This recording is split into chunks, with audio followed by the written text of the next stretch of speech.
Hello everyone, it's Brett here, Lionheart84, and I thought to follow on from my the video I did on my parent babaco plants that I've just released. I thought I'd do a quick follow up on the fruits that I've got here to taste. I'm actually going to incorporate them in a smoothie as well.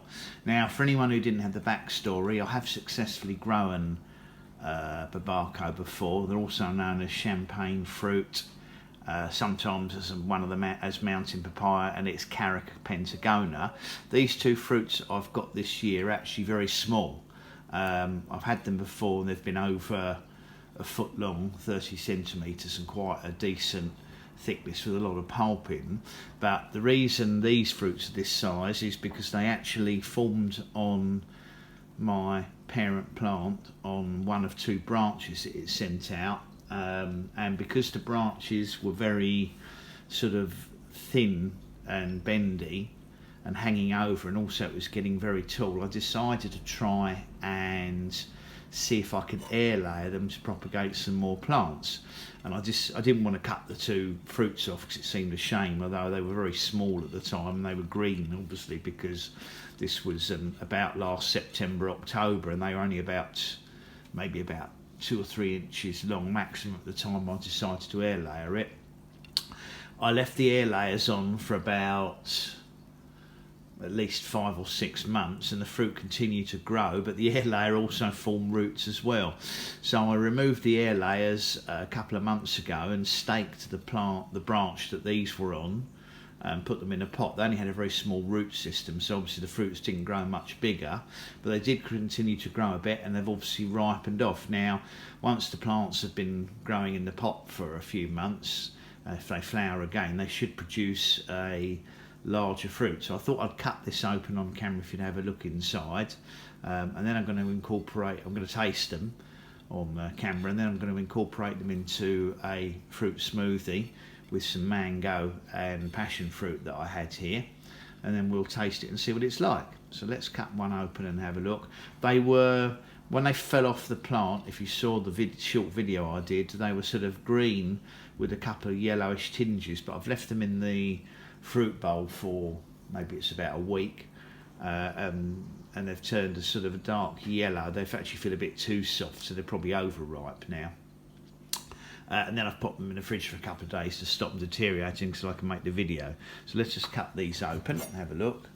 They are very soft, as I said, super soft. I don't think they're bruised though and gone tainted. Yeah, this is typical of what they look like inside.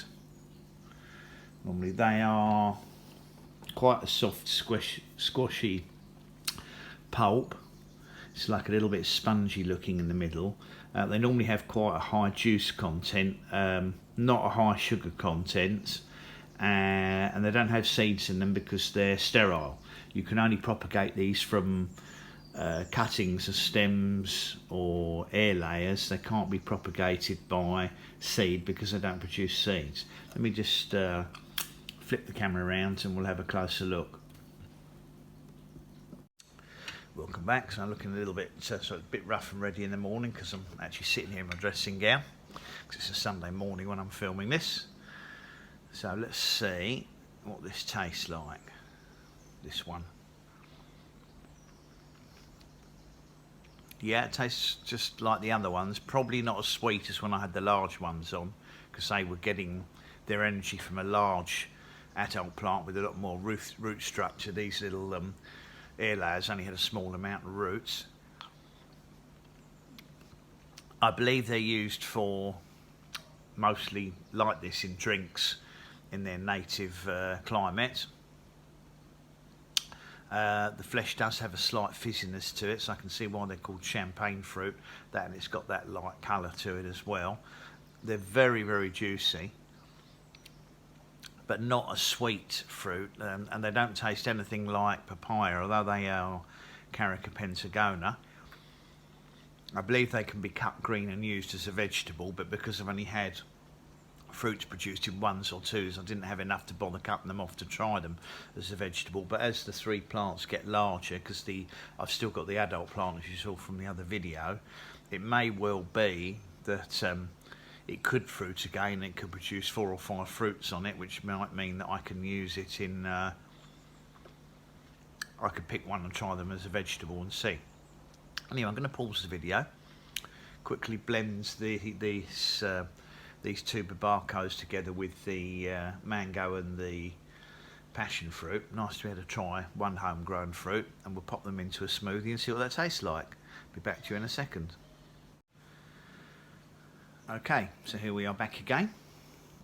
This is my smoothie. Basically it's mango, which is reasonably ripe, so some sweetness in the mango. The black flecks you can see are the seeds from the passion fruit, which of course would be will add some sort of sharpness or acidity, and then a fair bit of liquid and juice from the babaco, which actually isn't very what I call a strong tasting fruit. So let's see what this is like, and I've just blended it with ice basically.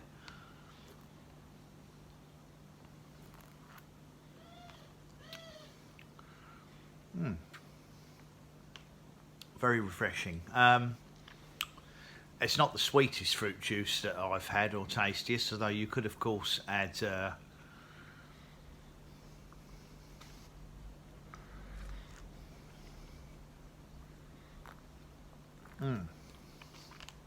very refreshing, perfect for a Sunday breakfast. Anyway, hopefully you enjoyed that short video, something a little bit different for a change. Please give me a thumbs up if you like this. Welcome to share the video, subscribe to my channel of course, and click on the bell if you'd like to know when new videos come out. I'll catch up with you on the next video. Cheers for now. See you all soon.